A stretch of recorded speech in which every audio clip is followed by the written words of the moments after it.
Hello everyone and welcome to a new episode of Crafting with Cosplay Fabrics. My name is Indra and today I'm going to show you how you can create your very own EVA foam chest piece using all of the different techniques that we have discussed here before.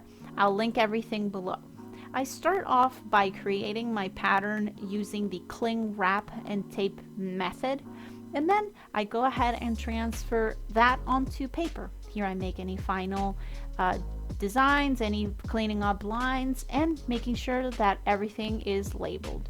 I transfer that onto 5mm EVA foam, and as you can see, I really like using metallic Sharpies because that really stands out. And then it's just cutting out all those pieces. Make sure everything is labeled and don't forget those notches. Then I assemble everything using contact cement, and I make sure that it's tacky before adhering anything and making sure that all of those little notch marks match up. Then it's onto heat shaping and sealing the foam, and then it's onto detailing. I'm using the little foam scales, and all I do is attach them with hot glue, and all it is just gluing them one on top of the other to make this really cool layered effect.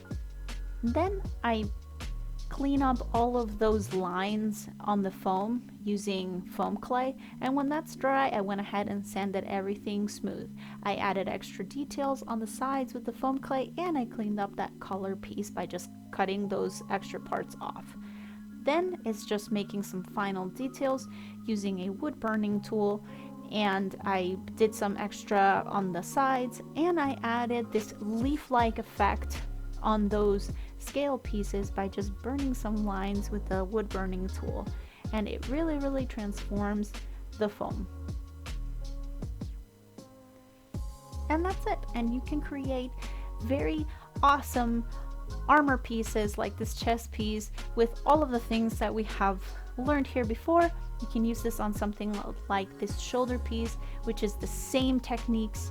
It just looks a little bit more complicated, but all it is just layering using the half moon dowels, using 2mm foam over the 5mm foam, heat shaping, and adding some details with a wood burning tool. I hope that this helps you with your future projects. I hope that you like and subscribe, and I will see you soon for another tip, trick, or tutorial featuring cosplay fabrics. Thanks so much for watching. Bye bye.